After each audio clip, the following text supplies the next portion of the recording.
Hello, everybody. I appreciate you guys coming on today. My name is Marc Eastman. I'm going to be presenting a little bit, and then I'm going to hand it over to my colleague, Cormac Garvey. And then actually we're going to follow up with, as Ron was highlighting, we're going to follow up with Don James, who's going to talk a little bit more about our overall sustainability strategy. So we've got a good Microsoft segment here. So, but the first thing I guess I do want to say is we are not here to scare the pants off you. So we've got some fun stuff we want to talk through. Really specifically, Cormac and I are going to talk about high performance computing on Azure. And we will focus this specifically around energy, around sustainability, and talk through a lot of that.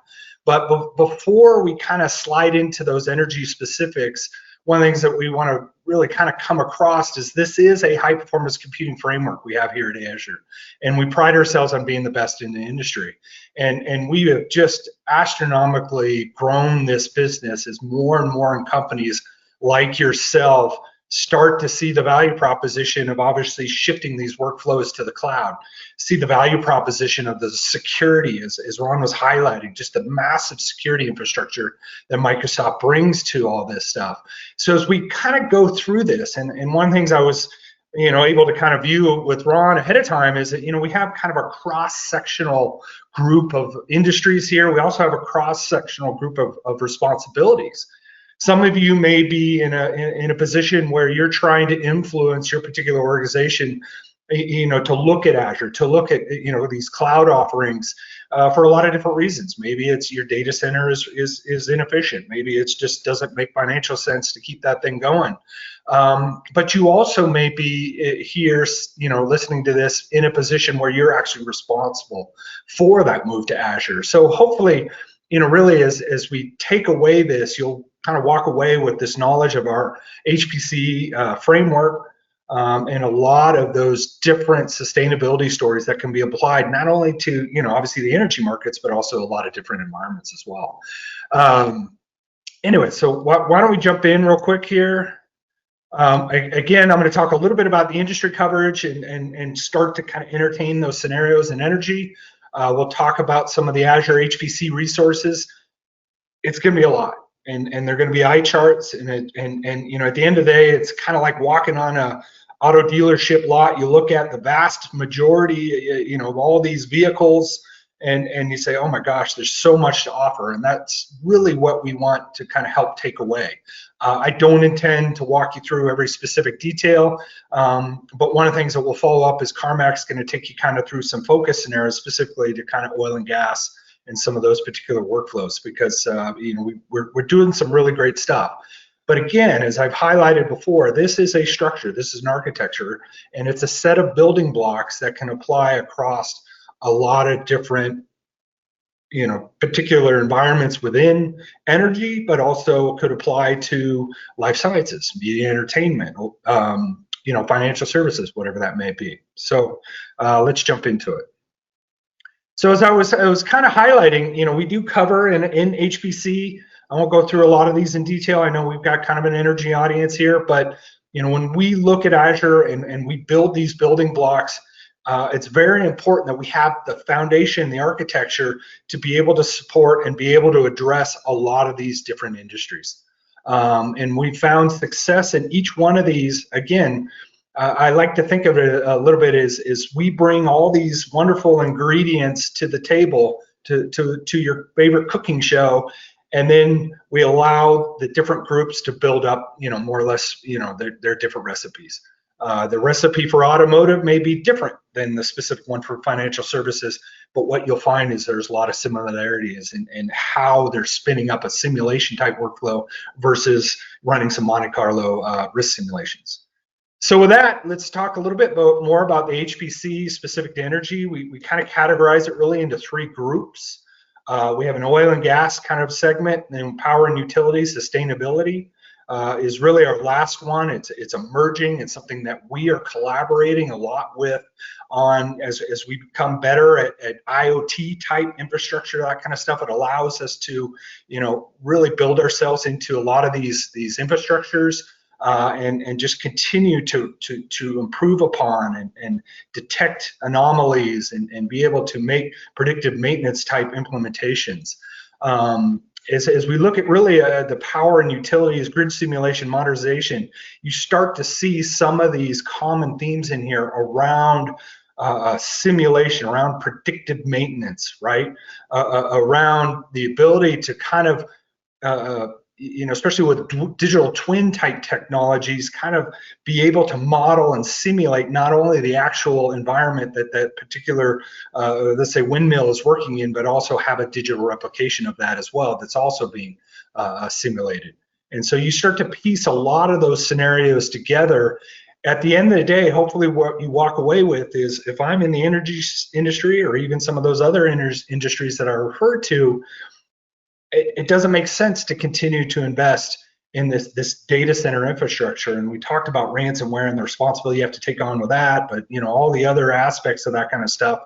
Azure has this infrastructure, and we have it today, and we have it ready to go.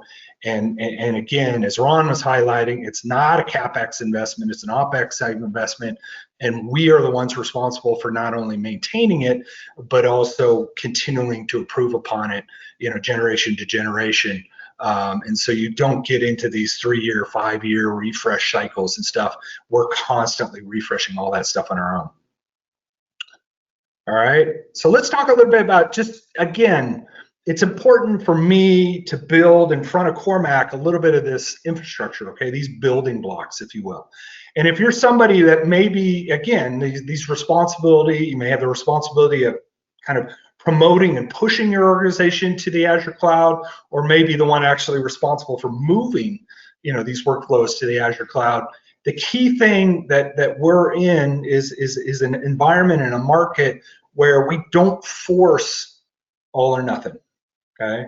And we come across this all the time, where we've been running a lot of proof of concepts, a lot of pilots with very large super major type oil and gas companies, all the way down to smaller simulation type efforts, but they typically come with a very cautious approach. And what I mean by that is, they want to start to kind of embrace this from a, can I run it, kind of mirror it in the cloud, clone it to the cloud a little bit, and see how that on-prem performance, correlates to this Azure performance.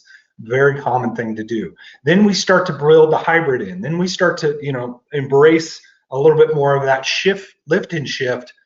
Eventually, the value proposition is so strong that they're not developing, if they were doing some of their own, building their own applications, they're not doing that on their on-prem resources anymore. Ultimately, they're just building that on to be run on the Azure infrastructure. And so this is a journey. You got these little arrows, hopefully you're kind of seeing that, where you've got these existing applications, existing workflows. We can clone it, then we hybrid it, and then we kind of do a little more of a lift and shift, where you're kind of actually running that thing entirely on the Azure cloud, maybe shutting down, that particular workflow on your data center, or maybe even shutting down the data center. And then eventually, as you're bracing new applications, whether you're writing those them yourselves or you're buying those from a particular software vendor, those are just cloud native applications. So again, it's a journey that takes time. And Azure, it's very important to note, Azure has the resources to help you with every step of this journey. Okay. So as I talked about, and I reference, the ingredients. Okay, what are the ingredients that you need to build basically a high-performance computing workflow on Azure? Well, as you would imagine, you start with the basics. We've got compute resources. Our H series is CPU-based. Our N series is GPU-based. We have a very strategic relationship with Cray, both on the compute side as well as you'll see with the cluster store on the storage side. So these are these building blocks, again, that foundation that you as a resource needs to be able to move that high performance computing workflow into Azure. If anybody's come from storage like I have spent many years, that constantly a bottleneck within your ability to compute is because of lack of data being able provided to that particular application.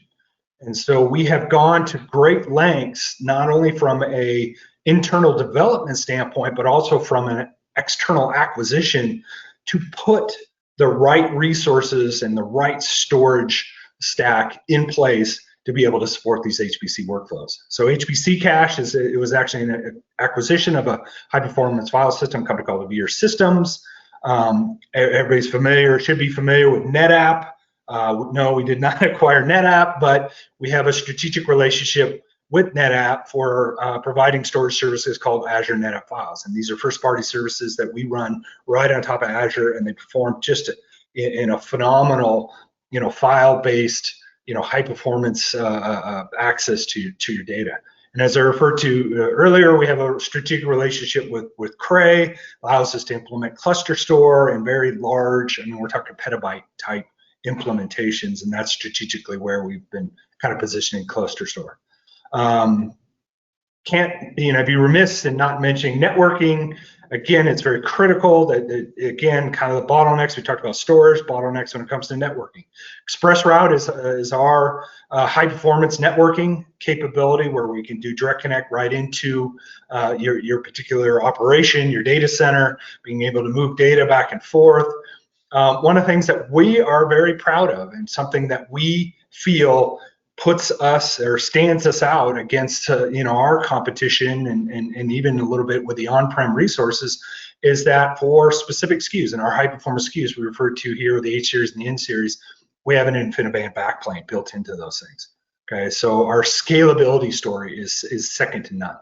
If I had more time, I could show you benchmarking resources that we've done to test this out. And trust me when I say that that InfiniBand backbone on those H series and N series is it's a phenomenal piece of infrastructure, a phenomenal ingredient that we have in this overall mix that allows us to, we constantly do this. We're measuring ourselves against your on-prem environment. We feel strongly with the right architecture using these combinations, we'll meet it or beat it every time. We did a huge simulation, or I'll call it a pilot, if you will, for a large super major recently, specifically the reservoir simulation, 30% better than what they've ever done on-prem. And it was very successful from that standpoint, and we feel confident we'll see that time and time again. Okay. Now, as you start to look at this, so far I've talked about basically kind of think of it as the hardware building blocks, if you will, a little bit. We've also invested in some strategic areas to really start to orchestrate these workloads. Anybody who's been in high performance computing and been involved in orchestrating high performance computing, you all know that the orchestration not only of the jobs but also from the cluster and bringing those resources up, and especially in an Azure environment where you're kind of quote unquote renting it by the hour, renting it by the minute. That orchestration is critical. And so we've got VM scale sets is actually something we developed that allows us to scale the VMs just as it says. But we've also invested and acquired two separate companies. One is become our Azure Batch product, which you think of it more as what you would buy a traditional scheduler and orchestrator as you want to kind of schedule the jobs that are going into using these particular resources. We acquired some time ago a company called Cycle Computing, which is now our Azure Cycle Cloud. Think of that as a little bit more of a cluster orchestrator. Okay, being able to spin up all these resources all at the same time, it allows you actually, if you're using a third-party scheduler, something from IBM, maybe from Altair PBS, allows you to attach those into the Cycle Cloud. So we do the kind of cluster orchestration, and you continue to use that common interface that you love so much on your native scheduler. As we look at it, as we start to merge out into markets where we're seeing more and more AI come into the picture, we've been building in more kind of data and AI type services. In particular, we've got Azure ML. It is a free service that we have available online. It is a wonderful service that allows customers to kind of go in and start to implement some basic as well as some pretty sophisticated machine learning into their workflows. Full data lake, and data services capabilities. When you start to look at Synapse and streaming, data analytics, those kinds of things, we start to bring in a lot of these transformative services really add on to the experience from both a what I would call kind of an AI versus a data type experience, or in a lot of cases, it's a combination of the two, right? So from that standpoint, again, the key part of this slide really, and the takeaway, is the fact that it is just setting the framework for all these different ingredients that kind of start to build in, and then really what ultimately is going to build down, and we'll show you an example, is Cormac will take these ingredients and show you how we put it into different architectures, and specifically for this dialogue will be all around energy, and even more specifically around oil and gas. But again, these foundations, these ingredients that can be put into different recipes are applicable for the energy market as well as the life science market, again, financial services, media, entertainment, whatever that may be. It may look a little bit different in how these are all pieced together, but again, it's really the common ingredients that really kind of come together to build this stuff out. As I referred to before, I didn't want to take a deep dive because I want to leave some time for Cormac, but I think we're going to make this stuff available to you. So if you want to go back into more detail, this is kind of where we show our wares. This is where we show the fact that we've got, again, CPU-based VMs, our H series. We've got a combination.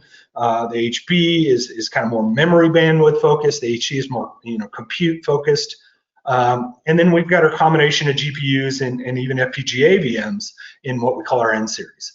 And as you would imagine, as we build up and we adopt these workflows, time and time again, we're being asked to not necessarily just, hey, can we transfer over a WVD strategy or a visualization strategy? They want to build on it and improve upon it. And so we've made some fantastic and some pretty aggressive investments in kind of our NV series, where it's just really focused on high-end graphics. So you start to get into some of these really sophisticated, simulation type things. The ability to kind of get a 3D rendering of that particular simulation or that particular model is just as critical as the compute that put it all together in the first place, right? Again, don't intend to really go down a lot of detail, as you would imagine. We've got a full capability of both NVIDIA as well as AMD-based GPUs, and whether you want to go into kind of our NC series or ND series. And so there's a lot of details there. The other thing I want to highlight is we do have a lot of what we call kind of general purpose SKUs or general purpose VMs. A lot of these we run, if it's a fairly basic workflow that you may be running, maybe the H series is a lot of horsepower, too much horsepower, okay? Where we do run a lot of HPC operations using more general purpose type SKUs, and as you would imagine, we have a full lineup to support all that. Again, I don't intend to go through a lot of these in detail. Here's our H series, and as you can imagine, very sophisticated in terms of how we've put together the latest generations of offerings from both Intel as well as AMD. I think one of the things that I would like to highlight is we look at our third generation AMD with what they call their Milan, our HBB3, which is our latest offering. We actually have the ability to kind of go and allocate cores per VM. And someone may say, well, why wouldn't I just buy the biggest, right? Why wouldn't I just buy 120? Well, there is an argument, and we see it in a lot of CFD type simulation type workflows, where optimizing cores to basically memory per core becomes a little bit of a balance. And again, this is what we get paid for as a sales organization within Azure, as more specifically within Azure HPC, to help customers define the right solutions. And again, the takeaway here is we have a lot to offer. We're a team that can help optimize exactly what the best solution would be for your particular workflow, running your particular application, whatever that may be. And again, it could be an application that you guys have been developing on your own over time, or something off the shelf from Schlumberger, Halliburton, Paradigm, whoever, right? So again, that's our expertise. We talked a little bit about GPU computing already. NV is really focused on our visualization strategy. You start to get into the NC and the ND, a lot of deep learning, more NC, a little bit more general purpose when it comes to So if you're just kind of doing some iterations and stuff, or if you're actually doing some deep training, there are different opportunities or different options available to you as we go through that stuff. More details here. Again, you guys can refer to this offline when you get the chance, but again, just different offerings.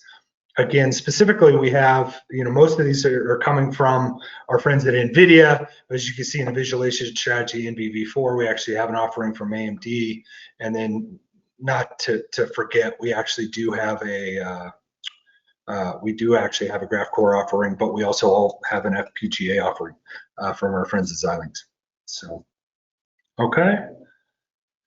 All right, so talking a little bit more, I highlighted the fact that we've got a lot of different storage options. Again, these are ingredients to go into this overall recipe. Each of these platforms, whether it be a NetApp platform or on HPC cache or a lot of offerings we have, we just made NFS on top of blob storage available. We're building out and have the ability to build out a Lustre-based file system, which I know is very important for a lot of these, especially when you start to get more into the seismic side of things. All these different availabilities that we have. Each has got its pros and minuses. Again, let us be the experts. Let us take you through how to build these things and put all these recipes together and put all these ingredients together in the right recipe is probably a better way of saying that. And Cormac, again, is going to kind of come up and talk a little bit more about specifically some examples and how we do that. I think I talked a little bit about our virtual machine sets, your ability to automatically scale up as well as down your applications based on resource demand. If you scale up and you're running at 20% utilization, it has the ability to scale down. Okay. Again, optimal amount of resources to maximize the performance of the operation, but also minimize the overall costs associated with running that. Okay.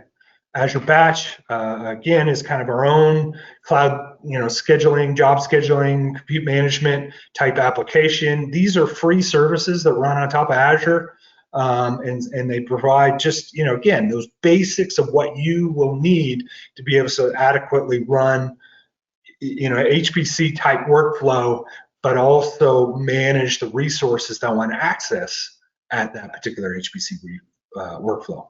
And again, not to mention, Azure Cycle Cloud is again more about the cluster scalability. It does have the ability, if you're happy with your own scheduling process and application today, it just bolts right into the side of Cycle Cloud and off you go. Again, I want to emphasize these are just kind of free orchestration services that run on top of the Azure HPC server. Okay. I think this is about ready to make my transition, to Cormac. I think its highlight here is really, we like to call ourselves a bunch of HPC experts who happen to have a cloud. Okay. And what I mean by that is every day when we're sitting down as an organization, and it is a very collaborative effort between our engineering teams, our service teams, our consulting teams, our sales teams, everybody's got a voice in how we are piecing these things, making sure that we have the right offering, the right services, whatever that may be, to just delight you as a customer in your experience of using Azure as an HPC platform. And again, these guys are not all oil and gas experts. Some of them are, obviously, but many of them, come from the automotive side of things, maybe financial services, even some life science experts in here, where they bring a lot of that level of experience that allows us to basically put, the right set of tools together, the right set of ingredients to optimize the performance of what you're trying to do. At the same time, help you manage not only your business, but also, your technology goals as a final outcome to all that. So I think it's very important to note that Azure, again, is just not trying to kind of run HPC using basic services that happen to be available on the Azure cloud. We are investing specifically in high-performance computing-based resources, as I highlighted previously with our investment in specific SKUs around the CPU, around the GPU, around visualization, around storage, around networking, around even the the services we run across the top. Okay. So I think Cormac, this is, do we have you on there? I'm here, Mark. Hopefully you can hear me.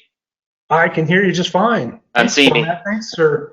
Thanks for joining me. So hopefully I've given a good intro and set the stage here a little bit, that we've got some wonderful, ingredients, if you will, and I think what you're going to do now is show the fact that we've got some really good recipes, not only for oil and gas, but again, I want to make sure everybody's aware these recipes can even be formulated across different industries as well. Hey, Mark. Yeah. Mark, are you going to run the slides, or should I make Cormac the presenter? No, I'll just run for Cormac. Thanks for checking, Ron. Okay, all yours. All right, thank you, Ron. Yeah, I mean, by the way, one of the things I failed to mention, while I was listening to Mark's talk, I was talking with a friend of mine who has 100 individual workstations. He makes capital equipment for the semiconductor industry, so he's got all these. And I said, I'm going to turn him over to you, Mark, because after hearing this, and he's just debating if he should put through a capital expenditure to upgrade 100 standalone workstations, I said, before you put in that multi-million-dollar PL, let you speak to Mark. So I'm going to send you that. Yeah, I think it's important to note, WVD, I think I referred to it earlier, Windows Virtual Desktop is as you can imagine, as explained, it's a wonderful VDI strategy, virtual desktop strategy. We have strategic relationships with Citrix, VMware, all that.